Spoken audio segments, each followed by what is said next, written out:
नमस्कार, मैं रंजीत चौहान, आप देख रहे हैं न्यूज़ टेस्ट 7 मीडिया। हरियाणा में बीजेपी के लिए बहुत बुरी खबर है।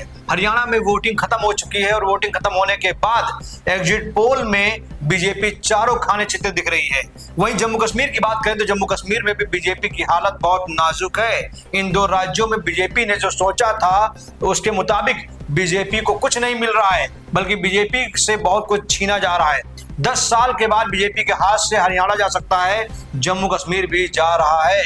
चलिए हम आपको एग्जिट पोल धीरे दिखाएंगे कि आखिर बीजेपी का हरियाणा में क्या हाल है और जम्मू कश्मीर में क्या हाल है, क्यों कांग्रेस की बल्ले बल्ले हो रही है, क्यों कांग्रेस के कार्यकर्ता नेता राहुल गांधी नाच रहे हैं, गा रहे हैं। चलिए आपको दिखाते हैं। सबसे पहले हम जम्मू कश्मीर का एग्जिट पोल, जम्मू कश्मीर में कांग्रेस की क्या हाल है और बीजेपी का क्या हाल है। सबसे पहले देखिए जम्मू कश्मीर का ये एग्जिट पोल।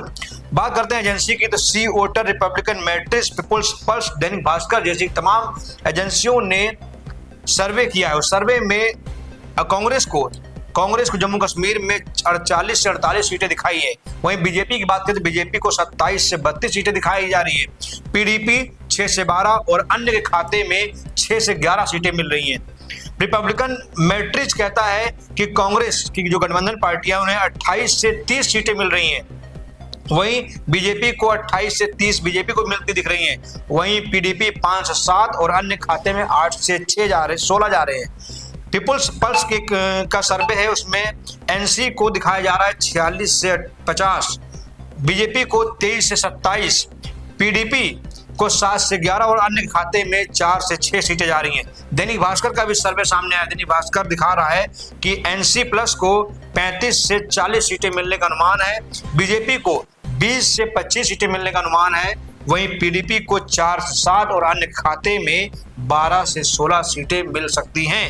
अब हम बात करते हैं हरियाणा के एग्जिट पोल की, क्योंकि हरियाणा में आप जानते हैं कि भाजपा की सरकार इसमें चल रही है और पिछले 10 सालों से भाजपा की सरकार वहां पर है।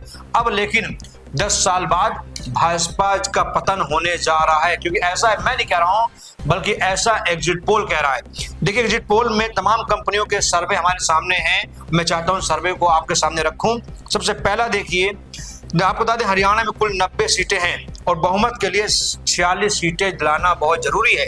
अब अगर बात करते हैं आज तक सी वोटर की, आज तक सी वोटर ने जो सर्वे किया है उसमें भाजपा को 20 से सिर्फ 28 सीटें दिखाई है। वहीं कांग्रेस को 50 से 58 सीटें दिखाई जा रही है।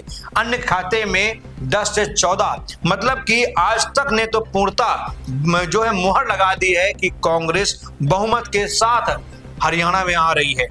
ध्रुव रिसर्च की बात करते हैं तो वहां 27 सीटें भाजपा को मिल रही हैं, 57 कांग्रेस को और 6 अन्य खाते में जा रही हैं। पीपल्स पल्स की बात करें तो 20 से 32 सीटें भाजपा को मिल रही हैं, कांग्रेस को 49 से 61 सीटें मिल रही हैं और वहीं अन्य खाते में 3 से 5 सीटें मिलने का अनुमान है। अब बात करते हैं रिपब्लिकन मैट्रिक की, तो यहाँ रिपब्लिकन जो है दे रहा है 18 से 24 सीटें भाजपा को, वहीं 55 से 62 सीटें कांग्रेस को दे रहा है, मतलब ये भी बहुमत में कांग्रेस को दिखा रहा है। वही अन्य खाते में 2 से 5। रिपब्लिक बी मार्क दिखा रहा है 27 से 35 भाजपा को, 51 से 61 कांग्रेस को और 3 से 6 अन्य खाते में। पोल स्ट्रेटजी दिखा रहा है 23 से 33 भाजपा को और 53 से 63 कांग्रेस को, 3 से 5 अन्य को। इसी प्रकार जिस्ट का देख लीजिए, जिस्ट ने भी 29 से 37 सीटें भाजपा को दिखाई और कांग्रेस को 45 से 53 सीटें दिखाई है। एक्सिस माई इंडिया ने भी भाजपा की लुटिया डुबो दी है, भाजपा की 18 से 28, वहीं कांग्रेस को पूर्ण बहुमत दे दिया है 53 से 65।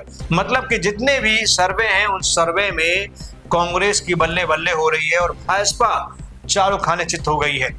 मोदी का मैजिक नहीं चला, अमित शाह का जादू नहीं चला, अमित शाह का चाणक्य नीति नहीं चली। यूं कहें कि पूरी तरीके से बीजेपी हरियाणा में फेल हो गई और कांग्रेस ने अपने काम को आगे रखकर वहां की जनता का दिल जीता।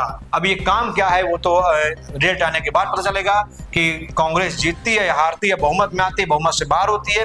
फिलहाल जो एग्जिट पोल है उसमें एग्जिट पोल में बीजेपी कहीं कहीं दूर तक कहीं नहीं दिख रही है और कांग्रेस की बल्ले बल्ले हो रही है। बहुत बहुत धन्यवाद।